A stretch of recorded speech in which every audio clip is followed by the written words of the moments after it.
Il n'y a pas d'odeur avec ces aquariums là? Parce que quand j'étais petit, je me rappelle, mon frère il avait un poisson rouge, c'était une infection.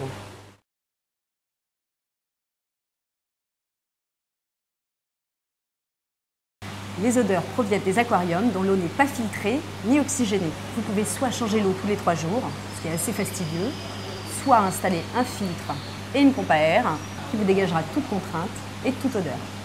D'accord, oui, c'est bien. J'ai lu dans un magazine qu'il y avait des pompes 2 en 1 maintenant qui filtrent et oxygènent l'aquarium en même temps. Qu'est-ce que vous en pensez, vous?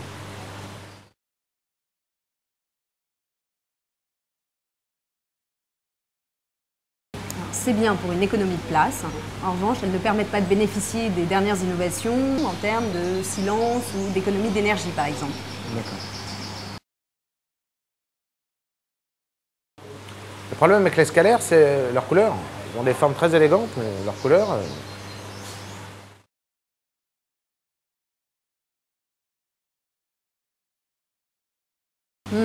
Alors si vous voulez, nous avons d'autres poissons qui sont très beaux pour les couleurs, surtout avec les néons spéciaux, poissons tropicaux. Ils ont une grâce particulière, une nage très posée qui les rend très nobles. Vous voulez voir? Oui. Je vous montre.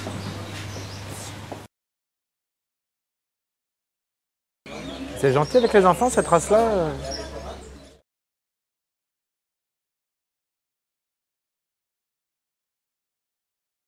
C'est l'une des races les plus douces et les plus tolérantes avec les enfants.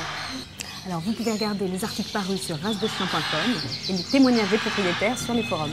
D'accord. Vous voulez que je vous note l'adresse? Oui, je veux bien. Oui. Ouais.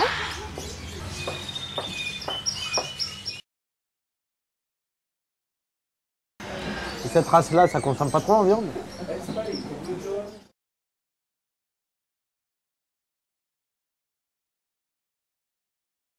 Alors plus le chien est gros, plus il consomme naturellement.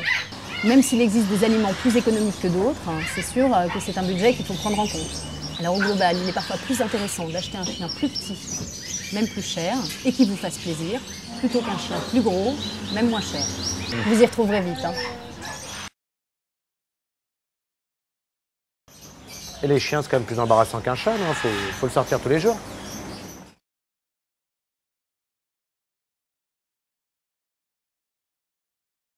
Ouais, c'est sûr, un chien est plus contraignant pour les horaires. Un chat est plus indépendant, donc plus autonome. De plus, avec les nouvelles litières, vous pouvez en espacer le remplacement, ce qui est vraiment plus pratique. Et ceux-là, ils chantent? Parce que ma mère adore le chant des oiseaux.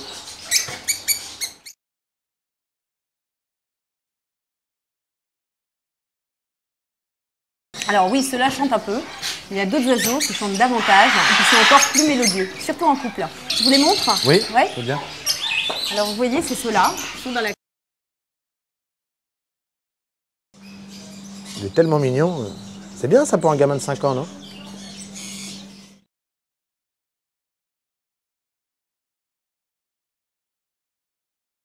Ouais, à cet âge-là, c'est ça qui leur fait le plus plaisir en général.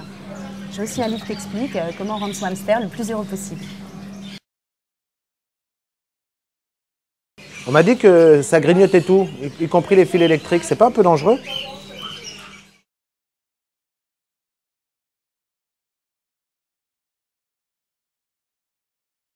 Les cochons d'Inde préfèrent davantage leurs graines aux fils électriques.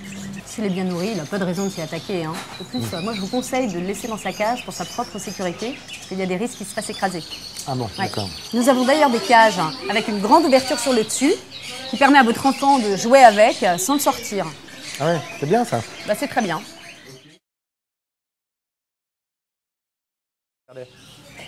C'est important le pédigré, non? Ça permet de savoir si on a un chien de race. C'est rassurant, non?